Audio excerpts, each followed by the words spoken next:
क्योंकि उसने ऐसा कदम ही उठा लिया कि हम लोग को डंडे लेके सड़क पे उतरना पड़ा, रोड पे आना पड़ा। महिलाओं को सड़क पे उतरना पड़ रहा है डंडा लेकर, वजह?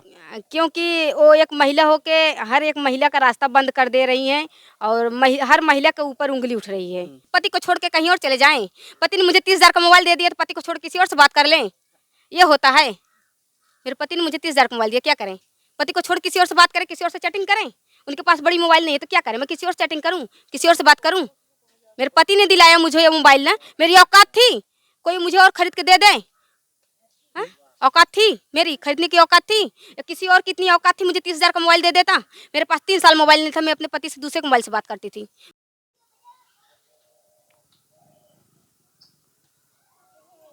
नमस्कार दोस्तों, मेरा नाम है राज और आप देखना शुरू कर चुके हैं राष्ट्रन टीवी। देश में इन दिनों दो मुद्दों पर बेहद चर्चाएं हो रही हैं। एक ज्योति मौर्य और आलोक मौर्य को लेकर छिड़े विवाद में, तो वहीं दूसरी ओर सीमा पार करके आई सीमा हैदर को लेकर। हमारे साथ मौजूद है रूपम यादव जी। सबसे पहले स्वागत है आपका। अब ज्योति मौर्य को खोज रही हैं, क्या कारण है आप खोज रही हैं, वो भी डंडा लेकर? पहले नमस्ते, प्रणाम। मैं राजतन टीवी चैनल को मैं सभी दर्शकों को नमस्कार प्रणाम करती हूँ। मेरा नाम है रूपम यादव। तो आप डंडा लेके ज्योति मौर्य को क्यों ढूंढ रही हैं? डंडा क्यों ली हैं ज्योति मौर्य के लिए आप? क्योंकि उसने ऐसा कदम ही उठा लिया कि हम लोग को डंडे लेके सड़क पे उतरना पड़ा, रोड पे आना महिलाओं को सड़क पे उतरना पड़ रहा है डंडा लेकर, वजह? क्योंकि वो एक महिला होके हर एक महिला का रास्ता बंद कर दे रही हैं और हर महिला के ऊपर उँगली उठ रही है और वो महिला मतलब एक नारी जात का अपमान की हैं। इसलिए सब हम ही नहीं, सब महिलाएं मतलब क्रोधित हो गए हैं और लेके डंडा निकल पड़े हैं उनके लिए। क्यों भाई, वो तो स्वतंत्र हैं, किसी के साथ जाएं, किसी के साथ रहें, किसी के साथ कुछ भी करें, कानूनन इनका अधिकार है, तो आप क्यों उसमें इतना इंटरफेयर कर रहे हैं? ये अधिकार किसने उनको दिया कि शादी होने के बाद पति और बच्चे को छोड़कर किसी और के साथ जाए? ये कानूनी अधिकार उनको नहीं नहीं, किसने वो दिया? तो कानून में या स्वतंत्रता है, वो किसी के साथ कुछ भी कर सकते हैं। नहीं, नहीं। हाँ, एसडीएम के पद पे रह के वो किसी के साथ कुछ भी कर सकते हैं। उनको अपने पद का तो कुछ ध्यान रखना चाहिए था, कि इतने बड़े पद पे जो अपना खुद को नहीं सँभल पाई, वो हम जैसे जनता को क्या सँभालेगी? हम जैसे जनता की क्या रक्षक करेगी वो? वो खुद नहीं अपने आप को सँभाल पाई। नहीं, वो तो कह रही कि ये जो आलोक मौर्य और ज्योति मौर्य हैं, ये झूठ की बुनियाद पर यह रिश्ता खड़ा हुआ था। तो जाहिर सी बात है, जब झूठ की बुनियाद पर रिश्ता खड़ा हुआ था, तो बुनियाद तो कमजोर रहेगी और बुनियाद गिर जाएगी। वही हुआ, बुनियाद गिर गई। नहीं, झूठ के बुनियाद पर खड़ा हो या सच के बुनियाद पर, लेकिन वो उनको इतने बड़े पद पे पहुँचाया किसने? आलोक मौर्य ने उनको इतने बड़े पद पे पहुँचाया। तो ये झूठ का बुनियाद है, सच का बुनियाद। उनको गर्व होना चाहिए, उनको और मतलब अच्छा लगना चाहिए, उनको गर्व होना चाहिए कि मेरा पति मेरे लिए भगवान है, मुझे इतना अच्छे पद पे पहुँचाया, मेरा इतना सपोर्ट किया। चाहे वो रास्ता क्यों ना झूठ का हो, क्यों ना गलत का हो, लेकिन उनका सपोर्ट तो किया उसने इतना बड़ा। अगर वो करता नहीं तो कैसे ही एसडीएम बन पाती?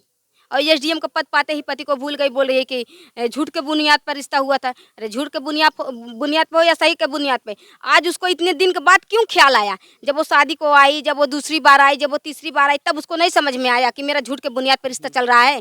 2 बच्चे भी हो गए तब तक उसको नहीं समझ में आया। जब एसडीएम के पद पे आई तब उसको समझ में आया कि मेरा झूठ के बुनियाद पर रिश्ता चल रहा है। नहीं, ज्योति मौर्य तो कह रही है ना कि आलोक मौर्य अगर अपने आप को इतना काबिल मान रहे थे, तो खुद क्यों एसडीएम नहीं बन गए?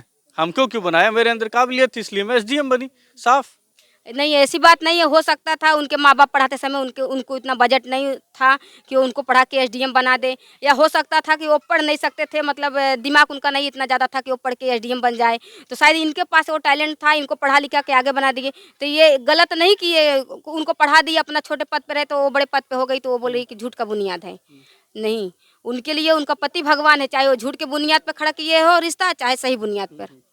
नहीं, अब तो ज्योति मौर्य एक सक्षम अधिकारी है और पति एक सफाई कर्मचारी है, बहुत छोटा पद है नहीं, उसके सामने। वो छोटा पद है, वो बात अलग है, लेकिन उनके लिए वो भगवान है। अगर वो रात दिन उनका चरण छुए तो भी उनके लिए कम है, क्योंकि उनको पढ़ा लिखा कर उतने आगे बढ़ा दिए। नहीं, तो आप क्यों डंडा लेके खोज रही हैं? क्या करेंगे, मिल जाएंगे तो ज्योति मौर्य? मारेंगे, क्योंकि उनकी वजह से हम जैसे नारियों का घर से निकलना बंद हो गया। हम लोग जैसे कहीं जा नहीं सकते, अपने मर्जी से रह नहीं सकते, कहीं कुछ कर नहीं सकते। नहीं तो इसके पहले कहीं भी आते जाते तो कोई रोकता टोकता नहीं था। अब तो पास पड़ोस के लोग भी बातें बनाते हैं, किसी दिन ये भी यूट्यूब पर स्टार बन जाएगी तो ये भी अपने पति को छोड़ के चले जाएगी, या इसके पास भी पैसा आएगा ये भी छोड़ देगी अपने परिवार को। तो उसकी वजह से हम लोग को भी ताना सुनना पड़ रहा है ना, तो बुरा नहीं लगेगा? तो क्या आपके परिवार वालों के ऊपर आपका विश्वास नहीं है क्या? नहीं, हमारे परिवार के तो ऊपर फिर ये विश्वास ऐसी है। नौबत क्यों आ रही है? देखिए, परिवार के ऊपर विश्वास है, लेकिन जो अगल-बगल के लोग ताने मारते हैं, उनको क्या कर सकते हैं? उनका तो मुंह नहीं पकड़ सकते ना, हजारों लोग का नहीं पकड़ सकते, सिर्फ अपने परिवार को विश्वास दिला सकते हैं, पर हजारों को नहीं विश्वास दिला सकते, क्योंकि अगर तालाब में एक मछली गंदी है तो सब तालाब गंदा हो जाता है। तो वही बात है, सिर्फ एक ज्योति मौर्य की वजह से हम सब नारियों का भविष्य दांव पे लग गया है। नहीं, उनका तो ये व्यक्तिगत मामला है, वो तलाक लें नहीं लें, उन लोगों का तो व्यक्तिगत मामला था। इतना सबको क्या जरूरत है बोलने की किसी के व्यक्तिगत मामले में? व्यक्तिगत मामला कब होता है? जब वो चार दीवारी के भीतर रहता है। जब वो चार दीवारी के बाहर आ जाता है तो वो समाज का मैटर हो जाता है, उसको समाज फैसला देगी, उसको समाज फैसला देगी, उसको समाज बताएगी, समाज उसमें क्या डिसीजन लेती, क्या अपनी राय देती है। व्यक्तिगत तब होता है जब चार दीवारी के भीतर रहता है, लेकिन वो तो बात पूरा ओपन हो गया ना, तब ये व्यक्तिगत कहाँ से रह गया? तो कुछ तो महिलाएं साफ तौर पे कह रही हैं कि हम ज्योति मौर्य का समर्थन करते हैं, भाई उनको कानूनन अधिकार भी है, उनकी स्वतंत्रता भी है, उनके विचार भी हैं, लेकिन आप उनके विरोध में हैं। जी नहीं, हम उनके विरोध में हैं, हम आलोक मौर्य के साथ हैं, क्योंकि वो गलत की हैं। गलत तो गलत है, पद पद होता है। नहीं, तो शुरुआत तो झूठ का जो बुनियाद था आलोक नहीं खड़ा मैं किया ना। बोल रही हूँ। वो नौकरी के नाम पर ये कहा कि मैं एक सक्षम अधिकारी मैं भी हूँ, पता चला बाद में वो सफाई कर्मचारी है। झूठ की बुनियाद जो पहली रखी गई थी वो तो झूठ पर रखी गई थी ना। वो सफाई कर्मी नहीं होता तब भी उनके लिए भगवान है, क्योंकि उनको पढ़ा लिखा के उतने ऊंचे पद पे वही लेके आया। वो क्यों ना अपने आप से पढ़ के चली गई होती? अगर वो घर से बाहर नहीं निकलने दिए होते तो पढ़ के कैसे आगे जाती? वो निकलने दिए घर से बाहर, तभी ज्योति मौर्य इतने आगे गई ना। अगर वो बोल देते तुमको नहीं पढ़ाई करना है, शादी के बाद पढ़ाई बंद, तो एसडीएम बन जाती घर में बैठे बैठे।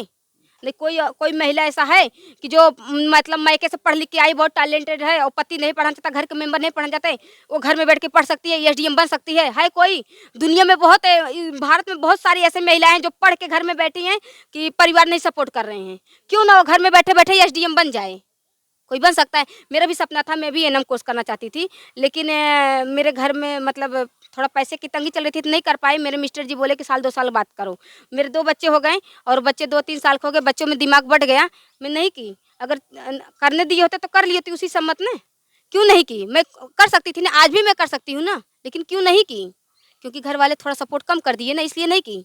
मैं ब्यूटी पार्लर भी सीखी हूँ, मैं सिलाई भी सीखी हूँ, मैं बीए तक पढ़ी भी हूँ, मैं अनपढ़ नहीं हूँ, लेकिन मैं क्यों एक सिलाई सेंटर नहीं खोल सकी? क्यों एक ब्यूटी पार्लर नहीं खोल सकी? क्योंकि घर वालों को नहीं मंजूर था, उनको नहीं अच्छा लगता था, घर से बाहर निकलना नहीं अच्छा लगा, मैं नहीं जा सकी।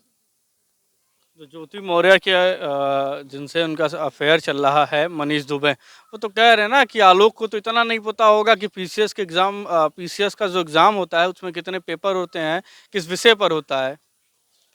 रही बात जैसे आप उनको बता रहे हैं, मेरे मिस्टर जी मुझे 30,000 का मोबाइल दिए, उनके पास मोबाइल नहीं है। प्रेजेंट टाइम का बात बता रहे हैं, मुझे 30,000 का मोबाइल दिए हैं, उनको पता नहीं है यूट्यूब पर वीडियो कैसे देखते हैं। तब क्या करें? पति को छोड़ के कहीं और चले जाएं? पति ने मुझे 30,000 का मोबाइल दे दिया तो पति को छोड़ किसी और से बात कर लें? ये होता है? मेरे पति ने मुझे 30,000 का मोबाइल दिया, क्या करें? पति को छोड़ किसी और से बात करें, किसी और से चैटिंग करें? उनके पास बड़ी मोबाइल नहीं है तो क्या करें? मैं किसी और से चैटिंग करूँ, किसी और से बात करूँ? मेरे पति ने दिलाया मुझे ये मोबाइल ना, मेरी औकात थी कोई मुझे और खरीद के दे दे? हाँ? औकात थी मेरी खरीदने की? औकात थी? या किसी और कितनी औकात थी मुझे 30,000 का मोबाइल दे देता? मेरे पास 3 साल मोबाइल नहीं था, मैं अपने पति से दूसरे के मोबाइल से बात करती थी।